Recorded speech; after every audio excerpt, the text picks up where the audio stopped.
ఇది ఆపేసాక ఇంకా can water తెచ్చుకుంటున్నారు. అక్కడి నుంచి కొంచెం కంట్రోల్ అయింది.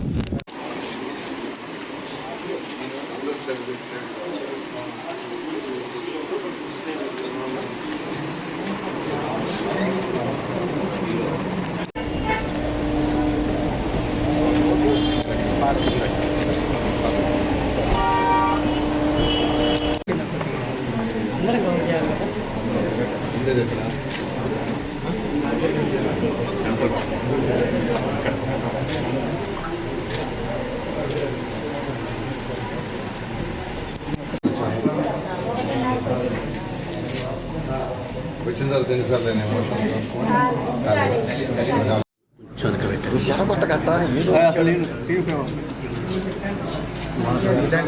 అయితే ఈ పవర్ బోస్లో చెక్ చేస్తే రెండిట్లో మాత్రం కొంత తేడా వచ్చింది. ఒక దాంట్లో నైట్రేట్ ఐడెంటిఫై అయింది.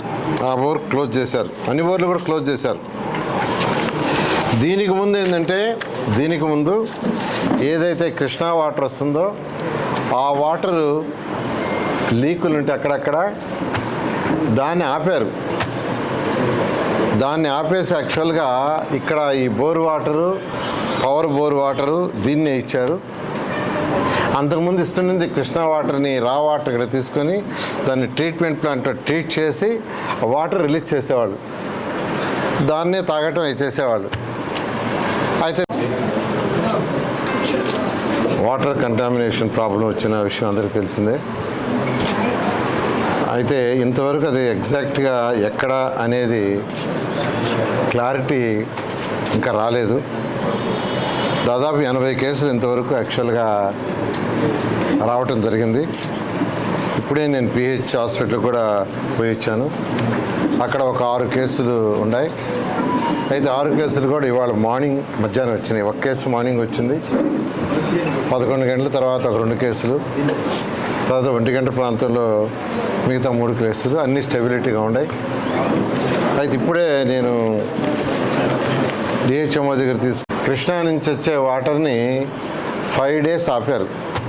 ఎందుకంటే ఆ లీకులన్నింటినీ సెర్చ్ చేయడానికి. ఆ టైంలో పూర్తిగా ఈ యొక్క bore water, hand bore, power బోర్లు వాడారు. ప్రత్యేకంగా ఈ యొక్క వీటిలో ఏంటంటే 2 రకాల లైన్స్ ఉన్నాయి గ్రౌండ్లో.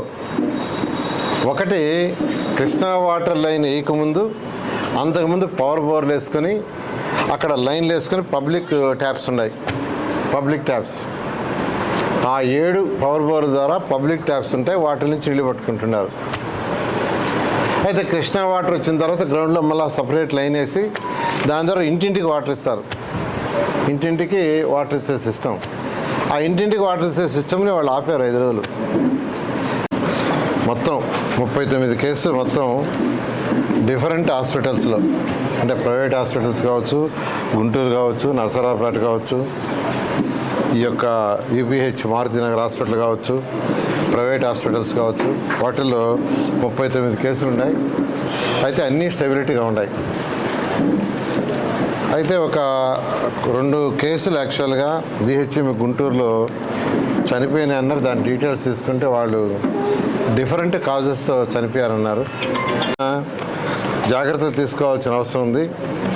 దీనికి సంబంధించి ఏంటంటే లెనిన్ నగర్, మారుతి నగర్ ఈ 2 ప్రాంతాల నుంచి యాక్చువల్గా ఈ కేసులు వచ్చినాయి. ఈ ఏరియాలో 16 కిలోమీటర్ల పైప్ లైన్ ఉంది. 16 కిలోమీటర్ల పైప్ లైన్. అయితే 29వ తేదీ యాక్చువల్గా ఇది ఐడెంటిఫై అయింది. వెంటనే 30, 1వ తేదీ, 2వ తేదీ, 3వ తేదీ, 4వ తేదీ వాటర్ ఇవ్వాల. అక్కడ 7 పవర్ బోర్స్ ఉన్నాయి, 36 హ్యాండ్ బోర్స్ ఉన్నాయి. 7 పవర్ బోర్సు, 30